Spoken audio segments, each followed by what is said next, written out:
हम पढ़े हैं माइंड मैपिंग के मुतालिक। इससे पहले एक वीडियो में हमने तरीका सीखा था कि माइंड मैप को किस तरह से डेवलप किया जाता है। मेन टॉपिक को माइंड मैप के दरमियान में लिख दिया जाता है, जैसे कि यहाँ मेन टॉपिक जो है वो है कायदे आज़म। इसके बाद अहम सब टॉपिक्स को इसके गिर्द दायरों में लिख दिया जाता है, जैसे कि यहाँ सब टॉपिक्स जो है वो क्या है। यहाँ 4 अहम सब टॉपिक्स इस्तेमाल किए गए हैं। एक है पर्सनैलिटी यानी शख्सियत। इसके बाद दूसरा सब टॉपिक है बैकग्राउंड, यानी जिस टॉपिक जैसे कि यहाँ कायदे आज़म है इनके मुतालिक लिखा जाना है, तो फिर इनकी बैकग्राउंड से मुराद है कि उनका तारीख़ी पस मंज़र, यानी वो कहाँ पैदा हुए थे, जैसे कि उनकी बर्थ और फिर उनकी डेथ से मुतालिक तारीख़ वगैरह जो होती है। फिर इसके अलावा उनकी फ़ैमिली हिस्ट्री, जैसे कि उनके वालिद क्या करते थे या वो कहाँ पैदा हुए वगैरह। इसी तरह से उनकी एजुकेशन से मुतालिक अगर बताना हो कि उन्होंने कहाँ तालीम हासिल की और उन्हें किस मज़मून और किस सन में तालीम को मुकम्मल किया। इसी तरह से यहाँ कायदे आज़म से मुतालिक एक और सब टॉपिक जो है वो है एज अ पॉलिटिशियन, यानी वो एक सियासतदान की हैसियत से किस तरह से थे। इसी तरह एज अ लॉयर, जो कि उनका पेशा था, यानी एक वकील के तौर पर उनका क्या किरदार था। तो ये तमाम जो इशारे यहाँ माइंड मैप की सूरत में मौजूद हैं, इन्हें अलग अलग पैराग्राफ्स में फिर एसे के अंदर शामिल किया जाता है और हर सब टॉपिक के मुतालिक मज़ीद जो अहम नुकात होते हैं या पॉइंट्स होते हैं उन्हें भी माइंड मैप के अंदर शामिल किया गया होता है। जैसे कि यहाँ आप देख सकते हैं पर्सनैलिटी से मुतालिक कुछ बातें इसके गिर्द लिखी गई हैं, जैसे कि क्वालिटीज़ यानी उनकी खूबियाँ क्या थीं, उनका कंडक्ट यानी उनका किरदार कैसा था, उन लोगों के साथ वो किस तरह से पेश आते थे। इसके अलावा उनकी अपीयरेंस यानी उनके ज़ाहिरी क़द व ख़ाल वगैरह, यानी उनकी कद काट के मुतालिक बात हो सकती है, या फिर वो किस किस्म का लिबास पहनना वगैरह पसंद करते थे, इसके मुतालिक भी हम जब बात करेंगे तो ये पर्सनैलिटी वाले हिस्से में शामिल किया जाएगा इसे। इसी तरह से अगर बैकग्राउंड वाले सब टॉपिक को देखा जाए तो इससे मुतालिक जब हम किसी एक पैराग्राफ में लिखना शुरू करेंगे तो हम जिन बातों को शामिल कर सकते हैं वो है उनकी फ़ैमिली हिस्ट्री, यानी उनका तारीख़ी पस मंज़र वगैरह, जैसे कि उनके वालिद का नाम, उनकी जाए पैदाइश, उनके वालिद का कारोबार या पेशा। इसी तरह से उनकी पैदाइश और वफ़ात की तारीख़ वगैरह को वहाँ शामिल किया जा सकता है। इसके अलावा उनकी तालीम से मुतालिक तफसील से बताया जा सकता है कि किन किन जगहों पर उन्होंने और किन मज़ामीन में तालीम हासिल की या किस सन में उन्होंने तालीम को मुकम्मल किया। तो इसी तरह से अब अगर एज अ पॉलिटिशियन ये एक सब टॉपिक के तौर पर यहाँ लिखा गया है, तो इससे मुतालिक क्या क्या बातें यहाँ शामिल की गई हैं, यानी जो भी अहम नुकात हैं उन्हें इनके गिर्द लिख दिया गया है, ताकि जब इसको पैराग्राफ की शक्ल दी जाए तो इन्हीं अहम नुकात को जुमलों की सूरत में लिख लिया जाए और इस तरह ये बन जाएगा एक मुकम्मल पैराग्राफ और ये हमें ऐसे को मुकम्मल करने में मदद देगा। जैसे कि अगर एज अ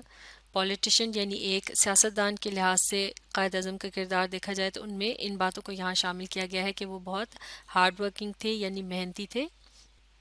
तो इसका मतलब यह हुआ कि अब जब हम इसका जिक्र करेंगे तो हम यहाँ लिखेंगे कि जब भी वो किसी बात का इरादा कर लेते थे तो उसे मुकम्मल करके ही छोड़ते थे, यानी उसे आधे में या बीच में नहीं छोड़ते थे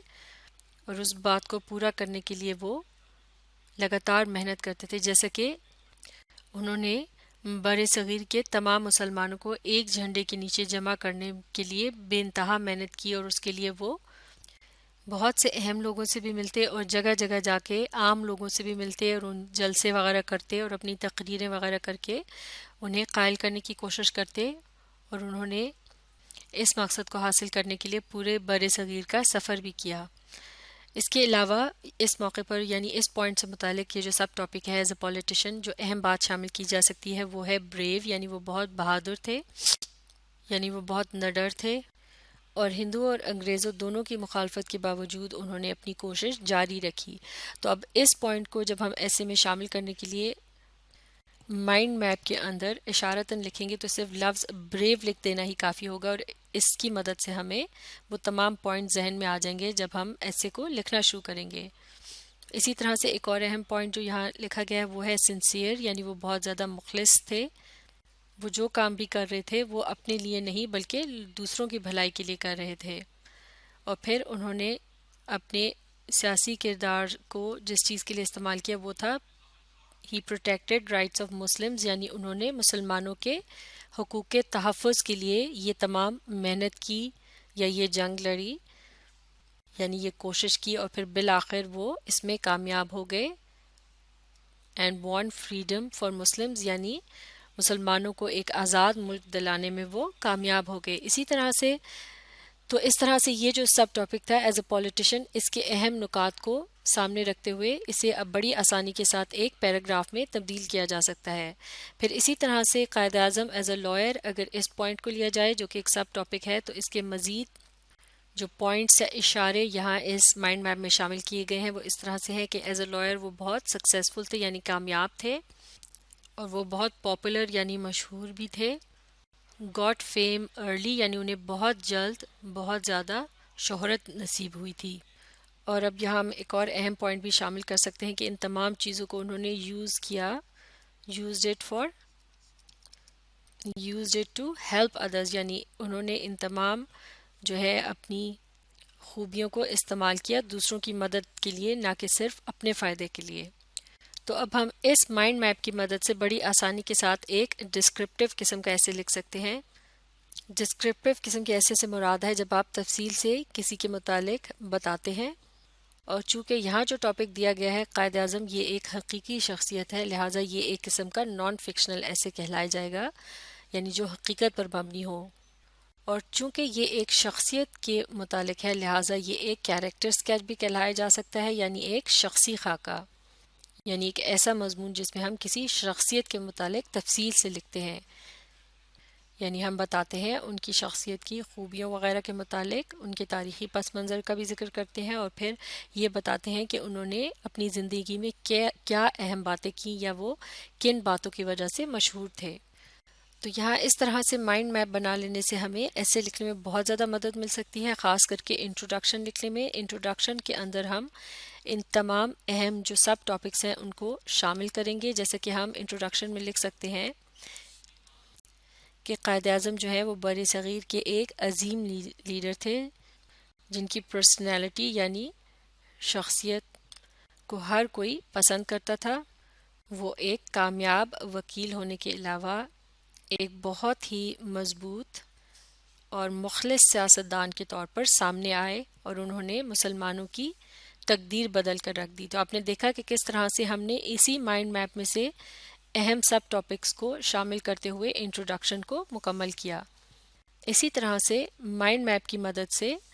کنکلوژن لکھنے میں بھی بہت مدد مل سکتی ہے. کنکلوژن کیا ہوتا ہے؟ ایسے کا خلاصہ ہوتا ہے، یعنی